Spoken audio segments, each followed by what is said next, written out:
The tropics and a warm up in our area. It's muggy out there. It really is muggy and hazy in some spots. Take a look behind me.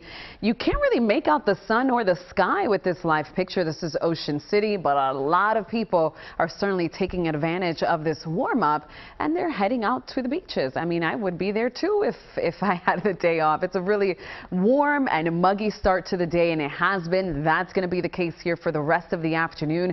By tonight, not the best sleeping weather. 69 degrees, mostly cloudy and hazy out there, with afternoon or evening to overnight thunderstorms, particularly north and west of the region. Winds tonight will be out of the northeast at around 5 miles an hour. Let's go ahead and talk a little bit more about this severe weather threat. Notice how it remains confined across North Jersey.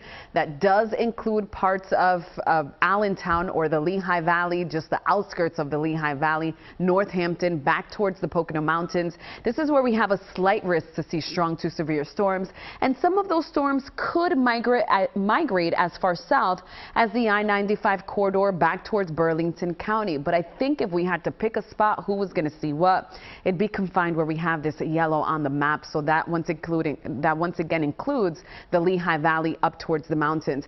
Take a look at future weather. It shows by 1:30, that is overnight tonight, we'll see those storms moving through. They really blossom as they hit New Jersey, and then they're out of here. So it's a really quick hitting storm. That's why flash flooding is not going to be a primary concern, but what will be the threat for damaging wind gusts. So here are your severe weather threats. Heavy rain and strong winds are leading the board, but you can see it's an isolated threat. Right now, flash flooding doesn't look to be a big deal for us. Neither will be tornadoes. But either way, have a way to get alerts, because we could see damaging wind gusts, and that can topple over some trees. Meanwhile, the tropics, we continue to watch Tropical Storm Nicholas right now packing sustained winds of 60 miles an hour. It is moving north, and it is supposed to make landfall somewhere in Texas later on this afternoon and into the evening, spreading heavy rain out towards eastern parts of Texas as well as Louisiana. And I'm sure we'll be hearing a lot about that as we head towards tomorrow. It does die out over Louisiana, but we're watching this closely because we could be tapping into some of that moisture.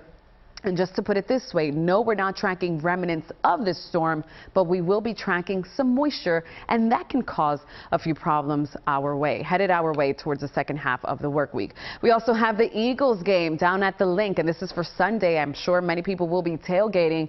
Kickoff starts at 1 o'clock, and we'll see bright sunshine by then. It is going to be a warm day, as temperatures by halftime will be in the 80s. We should be warming up to near 86 degrees here on Sunday. By fourth quarter, we're a little bit cooler, but it's still going to be sunny and 80. Not too bad though. 7-day forecast looks like this. Tonight, remember, we do have the threat for late night storms, with the number one concern being damaging wind gusts.